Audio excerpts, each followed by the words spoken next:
দেখুন, এখনো পর্যন্ত যে প্রাথমিক তদন্ত যতটুকু হয়েছে তাতে বোঝা যাচ্ছে যে আমরা মিনিস্ট্রির সাথে কথা বলে বা রেল মিনিস্টারের সাথেও আমি এই আসার পথেই কথা বললাম, যতদূর জানতে পেরেছি যে হিউম্যান এররের ফলে এই গন্ডগোলটা হয়েছে।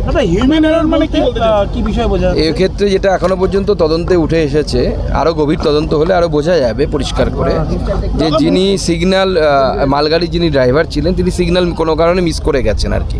এখনো পর্যন্ত সেটাই আমরা পাচ্ছি। আগামী দিনে আরও তদন্ত যত গভীরে হবে, যত এক্সপার্টরা এসে আরও বিশদে তদন্ত করবে, তত আমরা অ্যাকুরেট সিস্টেম কবে নাগাদ দেওয়া যাবে এটা এই মুহূর্তে ভারতবর্ষের কেউ বলতে পারবে না, বলা সম্ভব নয়। কবচ হচ্ছে খুব কমপ্লিকেটেড সিস্টেম। আমাদের অনেক বিরোধী নেতানেত্রী কবচ শব্দটাকে বা অ্যান্টি কলিশন ডিভাইসকে এমনভাবে বলছেন মনে হচ্ছে গলায় যে মাদুলি কবচ যেভাবে পড়তে হয় ওইভাবে পড়ালেই বুঝি হয়ে যায়।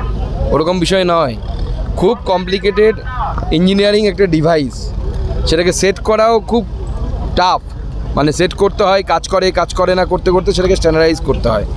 গোটা দেশেই এটা চলছে, খুব দ্রুত গতিতে চলছে, এবং সব থেকে বেশি রেলের বাজেটে গুরুত্ব দেওয়া হচ্ছে সুরক্ষাকে।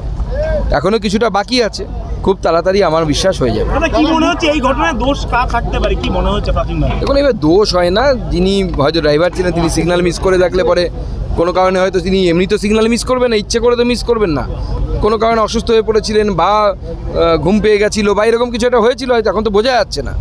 আমার মনে হয় তদন্ত হোক, আরও বিশদে তদন্ত হলে আমরা বিষয়টি জানতে পারবো। মমতা বন্দ্যোপাধ্যায় তিনি বলছেন আজকে তিনি আহতদের সঙ্গে তিনি যেটা জানাচ্ছেন, তিনি যখন রেল মিনিস্টার ছিলেন 2 থেকে 3টে বড় বড় এরকম মেজর অ্যাক্সিডেন্ট তিনি দেখেছেন, কিন্তু সেই ক্ষেত্রে তিনি ব্যবস্থা করেছিলেন এই অ্যান্টি কলিশন ডিভাইসের। সেই ব্যবস্থা কোথায়? ওনাকেই তো আমরা জিজ্ঞেস করা উচিত যে উনি রেলমন্ত্রী থাকা অবস্থায় কতগুলো রুটে কত সংখ্যায় অ্যান্টি কলিশন ডিভাইস লেগেছিল, জিজ্ঞেস করুন না, বা আপনারা আরটিআই করে তথ্য বের করুন। আর এখন কতগুলো জায়গায় অ্যান্টি কলিশন ডিভাইস আছে? ওনারা মানে বন্দে ভারত এক্সপ্রেস চলতো, কিছুই ছিল না। ওনার পরে যিনি মন্ত্রী হয়েছিলেন ওনার দল থেকে, তিনি বলেছিলেন আমি রেলকে আইসিইউ থেকে বেরি করে আনার ব্যবস্থা করছি। এটা ওনার দলের যিনি মন্ত্রী হয়েছিলেন, ওনার পরবর্তী সময়ে রেলমন্ত্রী, তার বক্তব্য। তিনি তৃণমূল কংগ্রেসেই ছিলেন তখন, এখন হয়তো নেই, কিন্তু তিনি বক্তব্য রেখেছিলেন যে আমি এই রেলকে আইসিইউ থেকে বের করে আনার ব্যবস্থা করছি। তিনি বলেন রেলের যে বাজেট, সেই বাজেট এখন সেইভাবে হচ্ছে না, কেন? সম্পূর্ণ মিথ্যে কথা বা ভুল কথা বলা ভালো। মুখ্যমন্ত্রী তো মিথ্যে কথা বলতে আমাদের লজ্জা লাগে, উনি মিথ্যে কথাই বলছেন, কিন্তু আমাদেরকে বলতে হয় যে ভুল বলছেন। রেলের বাজেট হয় মেন বাজেটের সাথে হয়, আলাদা করে রেল বাজেট হয় না। কারণ রেল বাজেট মানে আগে ছিল মমতা বন্দ্যোপাধ্যায়ের রেলমন্ত্রী থাকাকালীন রেল বাজেটের যে মমতা বন্দ্যোপাধ্যায়ের বক্তব্য আছে দেখবেন, তাহলেই বুঝতে পারবেন যে কেন রেল বাজেট আলাদা করে হয় না। ওনাকে পাশ থেকে কেউ টিজ করছে, উনি বলছে এই বহুত দিয়া হ্যায়, চুপ করো। এখানে বলছে এই বহুত দিয়া হ্যায়, তুমকো দিয়া হ্যায়, তুমকো এ দিয়া হ্যায়। কমেডি শো হতো, তো এগুলো বন্ধ হয় দরকার।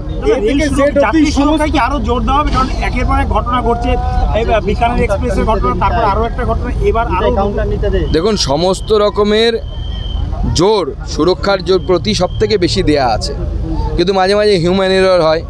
একটা এত বড় সিস্টেম, সেই সিস্টেম রান করছে বহু বছর ধরে। প্রথমবার রেল আইআইটিকে ব্যবহার করে ট্র্যাকের যে সুরক্ষা সেই জন্য ব্যবস্থা করেছে। আগে ট্র্যাকে ফাটল নিয়মিত খবর ছিল, আপনারাও দেখাতেন। এখন আপনারাই বলুন লাস্ট ক মাস আগে দেখিয়েছেন ট্র্যাকে ফাটল হয় না এখন। তো একটা একটা করে সমস্যার সমাধান হচ্ছে। ব্রিটিশ আমলের তৈরি এই রেল, অনেক রেলপথ ব্রিটিশ আমলের সময় হয়েছিল। মুখ্যমন্ত্রী বলছেন তিনি রেলের A to Z তিনি জানেন, তার সময় রেলের অনেকগুলো স্টেশন হয়েছে, মেট্রো স্টেশন হয়েছে। দেখুন, আমার মনে হয় রেলমন্ত্রী বর্তমান যিনি রেলমন্ত্রী আছেন তিনি আইআইটি পাস আউট, সম্ভবত মেকানিক্যাল ইঞ্জিনিয়ার, MBA করেছেন বিদেশ থেকে, IAS অফিসার ছিলেন। এরপরে যদি মুখ্যমন্ত্রী বলেন যে উনি সব রেলের জানেন, তাহলে তো আইআইটির প্রফেসরদের আত্মহত্যা করা উচিত। 2020 তার যে ভিশন ছিল, সেখানে তিনি সমস্ত কিছুর জন্য টাকা অ্যালটমেন্ট করতে পেরেছিলেন। দেখুন, আমি দেখেছিলাম, আমি যখন স্টুডেন্ট ছিলাম, আমার বালুরঘাট স্টেশনে, আমি নিজের অভিজ্ঞতাটাই বলছি, আমার নিজের জায়গার একটা বড় দেয়াল করে তাতে অনেকগুলো শিলা লাগানো ছিল, এই প্রকল্প, এই প্রকল্প।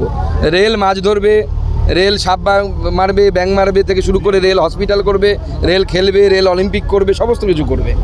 এরকম রেল তো ভারতবর্ষে কেন পৃথিবীতে কোথাও নেই।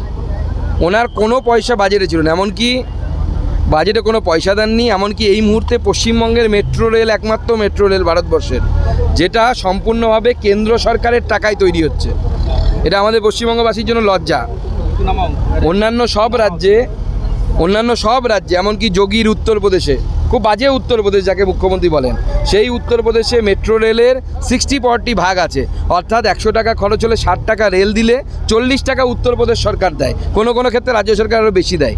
একমাত্র পশ্চিমবঙ্গ মেট্রো যেখানে 100%, মানে 100 টাকা কেন্দ্র সরকার দেয়। দাদা, উদয়নপুর রেলমন্ত্রী পদত্যাগ দাবি করছে, কি বলবেন? দেখুন, ওই বাংলায় বলে না, প্যাঁচা বলে আমার সাথে সূর্যের বৈরিতা আছে। এটা আমরা ছোটোবেলায় ভাব সম্প্রসারণ করতাম। এরা গুন্ডা মস্তান একজন রেলমন্ত্রীকে বলছে যে পদত্যাগ করতে হবে। ওনার তো দেহত্যাগ করা উচিত। মুখ্যমন্ত্রী মেডিকেল গেলেন কিন্তু ঘটনাস্থলে আসলেন না। আসবেন হয়তো পরে, এখন আমি এসেছি শুনলে তো আসবেন না উনি। আমরা আসবো, গভর্নর সাহেব এবং আমি আসবো বলে নাকি ফ্লাইটটা ছোট ফ্লাইট ছিল সেই জন্য জানি না, পরে আলাদা করে ফ্লাইটের ব্যবস্থা করে ইন্ডিগোকে বলে ফ্লাইটের ব্যবস্থা করে উনি আলাদা ফ্লাইটে আসলেন। ফ্লাইটটা ছোট ছিল, হয়তো ওনার অসুবিধা হয়। গরিবের মানুষ তো, গরিব মানুষের সরকার, ছোট ফ্লাইটে উঠতে পারেন না।